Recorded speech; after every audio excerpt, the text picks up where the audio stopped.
Assalamualaikum warahmatullahi wabarakatuh. Semangat pagi anak-anak soleh-solehah, salam semangat. Semoga selalu dalam lindungan Allah Subhanahu wa taala dan selalu dalam keadaan sehat walafiat. Dan Ibu berharap anak-anak harus tetap semangat meskipun pembelajaran masih dari rumah. Pada video pembelajaran kali ini masih di tema 4 dengan tema berbagai pekerjaan pada subtema 1 jenis-jenis pekerjaan. Dan kita masuk pada materi mengulas isi buku sastra. Sebelum kita masuk pada pembelajaran, marilah kita berdoa terlebih dahulu.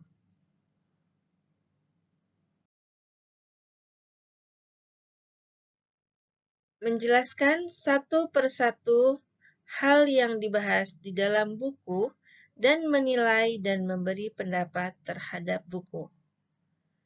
Hal yang diulas dalam buku adalah yang pertama data buku, inti cerita, manfaat membaca buku tersebut, kelebihan dan kekurangan buku, menyebutkan tokoh-tokoh pada cerita. Tokoh adalah pelaku dalam sebuah cerita dibedakan atas tokoh utama dan tokoh pembantu.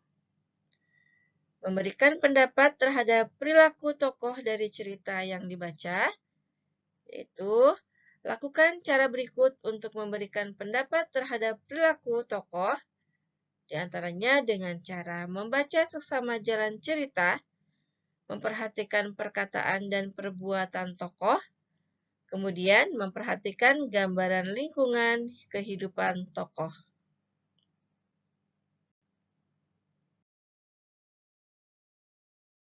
Memberi pendapat tentang inti cerita.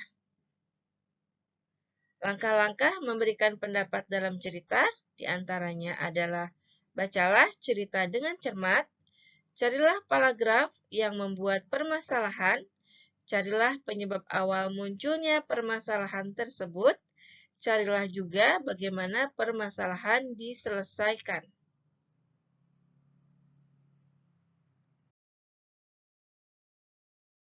Baik, anak-anak soleh-solehah, kita masuk pada materi selanjutnya, yaitu makna sila pertama Pancasila. Nah, di sini ada lambang bintang, yaitu lambang sila pertama Pancasila.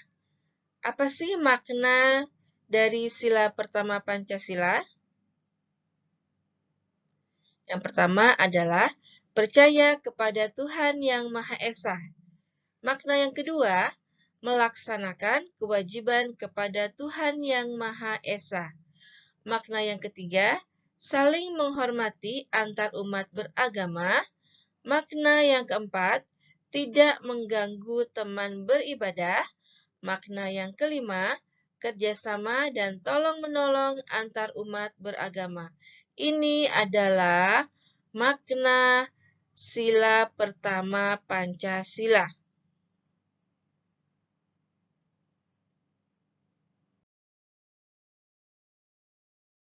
Bersikap jujur untuk pengamalan sila pertama Pancasila. Bersikap jujur tidak merugikan. Nah, ada manfaat bersikap jujur. Manfaat bersikap jujur adalah dipercaya dan disayangi orang tua dan teman, dan tentunya disayangi oleh orang-orang yang ada di sekeliling kita.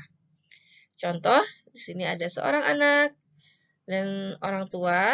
Nah, anak tersebut berkata, "Paman, maafkan Dedi karena bola yang Dedi lempar sudah mengenai tangan Paman." Lalu Paman menjawab, "Iya, tidak apa-apa nak, yang penting kamu sudah berkata jujur dan mengakui kesalahanmu. Lain waktu, kamu bermain bola harus berhati-hati ya." Nah, ini adalah salah satu contoh bersikap jujur. Jadi, kita tidak boleh takut untuk bersikap jujur.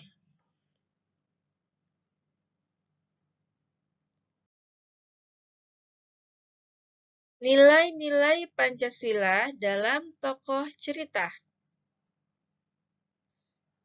Yang pertama adalah Bangsa Indonesia harus memiliki sikap sesuai dengan nilai-nilai Pancasila. Yang kedua, misalnya taat beribadah, bersyukur, toleransi, jujur, peduli, dan tanggung jawab.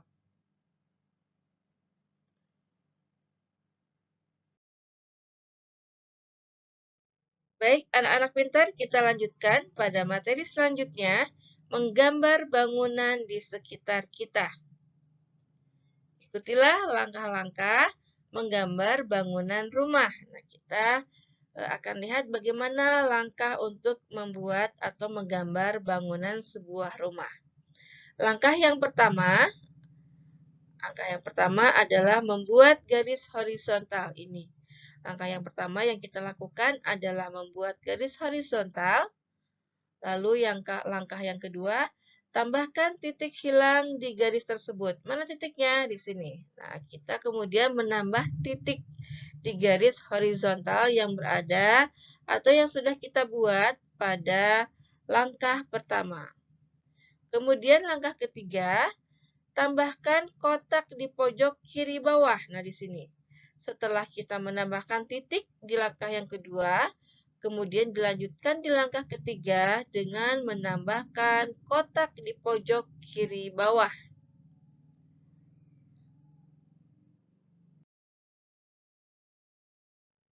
Kemudian kita lanjutkan langkah yang keempat. Bagilah kotak tersebut menjadi dua bagian. Kotak yang mana? Kotak yang di sebelah kiri yang sudah kita buat pada langkah ketiga. Di sini kita bagi dua. Lalu kemudian langkah yang kelima, tambahkan bangunan segitiga pada kotak. Nah, di sini ya. Tadi di langkah yang keempat sudah ada garis tengah. Nah, lalu di langkah yang kelima tambahkan bangunan segitiga pada kotak tersebut.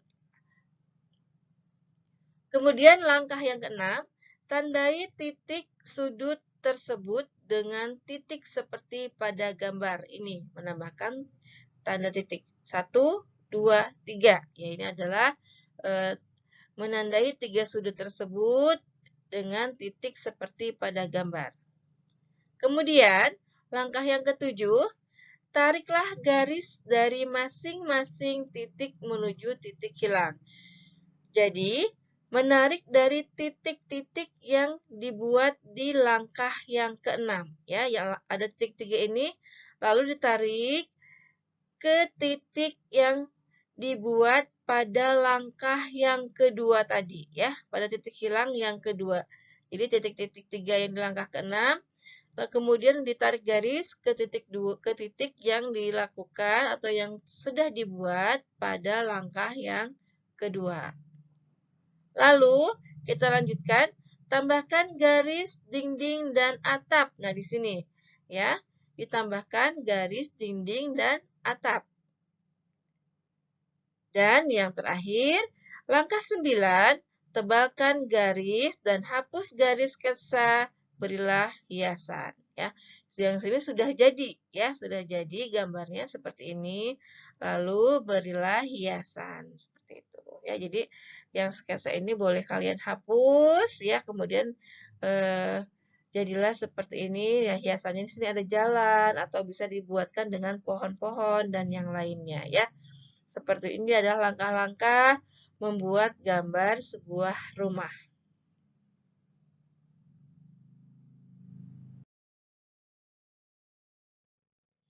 Teknik menggambar 3 dimensi. Bagaimana teknik menggambar 3 dimensi? Nah, di sini ada contohnya. Gambar 3 dimensi menggunakan satu titik hilang dibuat dengan cara menarik seluruh titik sudut ke satu titik tertentu. Gambar di bawah ini adalah contoh gambar 3 dimensi satu titik hilang.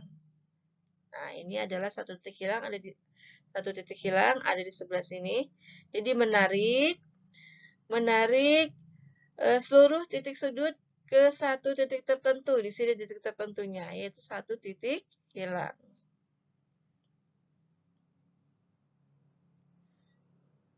Nah, bangunan menara dengan menerapkan perspektif satu titik lenyap. Ini ya, ini adalah gambar menara.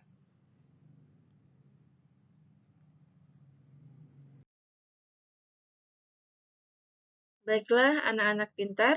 Alhamdulillah, materi hari ini sudah selesai. Semoga materi yang telah disampaikan hari ini dapat bermanfaat dan dapat difahami. Selamat belajar dan tetap semangat.